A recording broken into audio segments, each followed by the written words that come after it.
Iniciando o quarto vídeo, então eu, na boca desse pessoal, fui um forasteiro, mas eles não sabem nem o significado da palavra quando chama alguém de forasteiro, porque o maior forasteiro de todos os tempos e que só vivia pregando a paz, o amor, a harmonia, e nenhum de nós chegamos aos pés dele, foi Jesus Cristo. Não forasteiro de todos os tempos. Ele andava fazendo curas, mediando o conflito, e nem por isso os caifás, os traidores, os falsos amigos, os sacerdotes da época, pouparam Jesus Cristo. Se não pouparam Jesus Cristo, gente, como é que vai poupar a mim que sou um pecador? Então eu fico muito feliz, porque quanto mais eu digo que eu sou igual massa, farinha de trigo, que a farinha de trigo, para você fazer o pão, tem que bater bastante, passar no bolo, aquele cilindro, para poder a massa ficar bem consistente. Então eu sou assim, quanto mais me batem, quanto mais me calúnias levianas, quanto mais me acusam, sem provas, e o pior é que é sem provas, o pior é que é tudo fofoca, aí eu cresço. Deus só me dá glória, só me dá vitória, porque Ele sabe que eu não revido. Eu poderia revidar muita coisa aqui, eu poderia ter feito muita coisa aqui para mostrar para esse pessoal com quem eles estão mexendo, certo?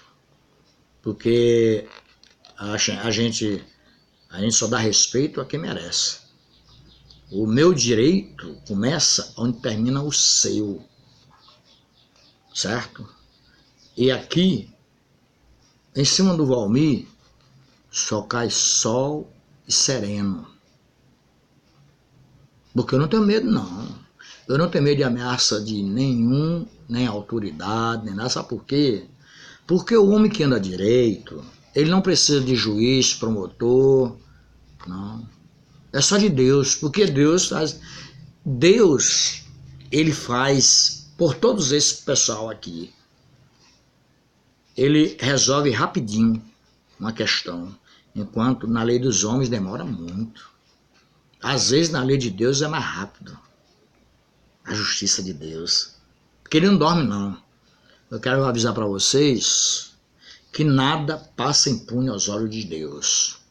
Tudo aquilo que vocês fizerem contra uma pessoa, o mal, a maldade, eu aqui sofri assédio moral, eu aqui sofri,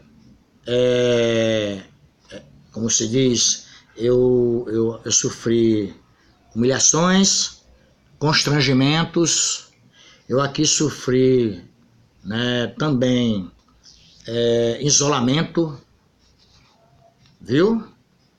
E que eu poderia processar essas pessoas que me colocaram nessa situação, certo? Mal eles sabem que isso é um processo, é crime.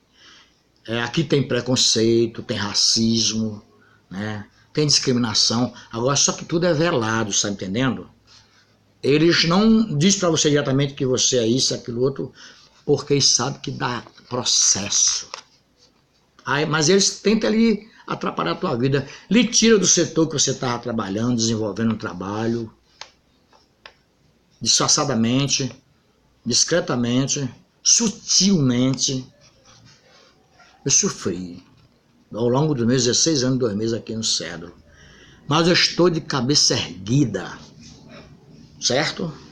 Estou de cabeça erguida, diferentemente de alguns que não podem falar o mesmo que eu estou dizendo. E que estou falando, estou provando. Então, voltando ao assunto da Secretaria de Turismo, aí o prefeito da época me pediu fazer um levantamento, como eu falei, do que precisava em Cedro. e na região para o turismo. E aqui está aqui a folha aqui guardada, aqui a relação. Quando eu fiz em 2003. Só que cada prefeito, quando entrava, eu tirava uma cópia, botava a data e entregava para ele. E entreguei na Câmara Municipal, volto a repetir, aqui está a assinatura da funcionária na época. Tá aqui, ó, assinatura. Sabe por que isso? Porque depois, esse negócio de querer me processar, quem poderia processar era eu. Porque aqui, muitas coisas que estavam, eu fico feliz. Olha, você não sabe como eu fico feliz. Como as coisas estão funcionando, mesmo as pessoas não tendo humildade de dizer, né? Que podia ter 1000 antes de mim, dado a ideia. Mas não foi feito. Não foi feito. O único que fez entregar para secretarias, para o secretário entregar para o prefeito uma cópia, e entregar na Câmara Municipal para ser entregue ao presidente da Câmara, porque o presidente da Câmara repassava para os vereadores uma cópia para ver justamente aquilo que a gente queria de bom para o Cedro. É fato que está melhorando? Tá, sim. Isso é fato. Mas tem muitas coisas aqui que foi porque ficou nos gabinetes de cada um prefeito. Ficou no gabinete da Câmara, ficou no gabinete de secretários. Uma cópia dessa aqui, dada por mim, Valmir Pereira dos Santos. Baiano com orgulho. Certo? Então, honesto, certo? Aí passou, né? Acontecendo as coisas. Eu tô feliz. Mas o pai da criança não aparece. Sabe por que não aparece? Porque foi o Valmir que deu algumas ideias para que fossem feitas as coisas aqui em Cedro. Aí vamos, né? Então, dessa luta nossa em Fortaleza, nós conseguimos aprovar, hoje é lei. Ninguém fica cantando de galho por aí não, dizendo que... Não, sabe? Só foi aprovado depois da nossa luta, 4 anos lutando para que a nossa profissão fosse reconhecida como profissional, cordelista, contador de história, repentista. Tá aqui, ó, documento aqui. A lei pode pesquisar na internet, quem estiver assistindo esse vídeo, a lei, sabe qual é o número da lei? A lei número 12.198, de 14 de janeiro de 2010, que foi justamente o período que nós estivemos representando o Ceará. E outra coisa, a ideia foi tão boa que serviu para todo o resto do Brasil, todos os estados. Porque quando essa lei foi aprovada aqui, beneficiou poetas, escritores de todo lugar do Brasil, de todos os encontros onde tem literatura de cordel. E você quer saber de uma coisa? Poucos cordelistas sabem disso, que existe essa lei. Poucos repentistas sabem que tem essa lei. Foi aprovada. Sabe por quê? Porque essa lei foi aprovada porque a elite, nós éramos muito marginalizados pela elite, essa classe de elite, que não reconhecia a nossa profissão como profissão artista de rua. A gente chama artista de rua, né? E tá aqui escrito aqui, né? Tá bem escrito aqui, bem explícito. Eu vou falar só aqui a Presidência da República, faço saber que o Congresso Nacional decreta e sanciona a seguinte lei. Primeiro, artigo 1. Fica reconhecido a atividade de repentista como profissão artística. Artigo 2. Repentista é o profissional que utiliza o improviso rimado como meio de expressão artística cantada, falada ou escrita, compondo de imediato ou recolhendo composições de origem anônima ou da tradição popular.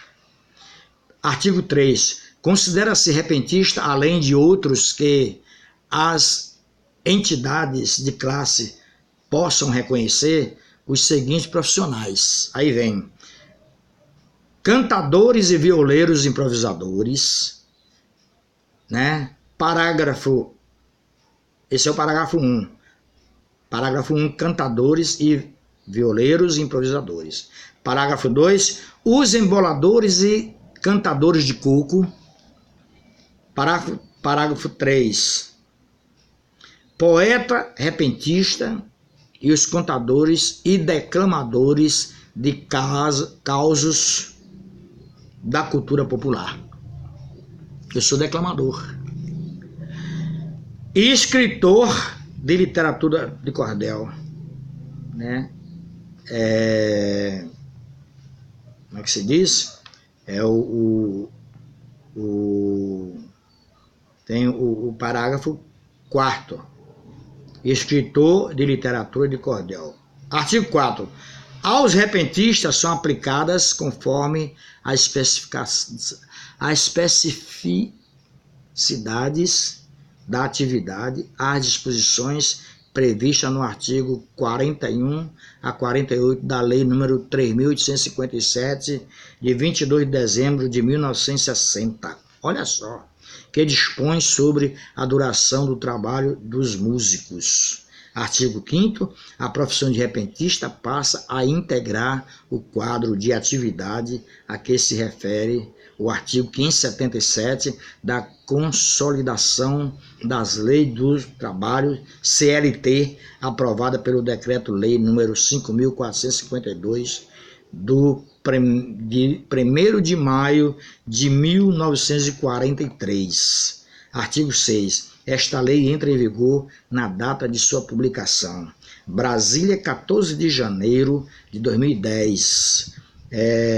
189 da Independência e 122 da República. Está aqui. Tá? Então, aqui está a lei aprovada pelo presidente da República da época. Então, meus queridos, isso foi uma luta nossa. 120 delegados e que fez com que a nossa lei fosse aprovada. Por isso que nós não temos que ficar calados, nós temos que reagir, nós temos que fazer movimentos pacíficos, sem baderneira, sem quebra-quebra, sem vandalismo. Porque nós fizemos tudo isso aqui sem precisar fazer vandalismo. Reunindo em Fortaleza, né? Quase todo mês a gente estava lá, mas para trazer benefício para o município de Cedro. A gente não ia para passear não. Enquanto alguns iam para Fortaleza só para passear, e para praia. Já chegava de tarde. E eu ficava lá assistindo do começo ao fim a reunião, as conferências, para trazer informação para o município. Município de documentos. Que tudo que trazia o governador mandava para o município, eu trazia e entregava para o gestor. Viu? Então, mais um vídeo, né? Vamos fazer, né? Ok?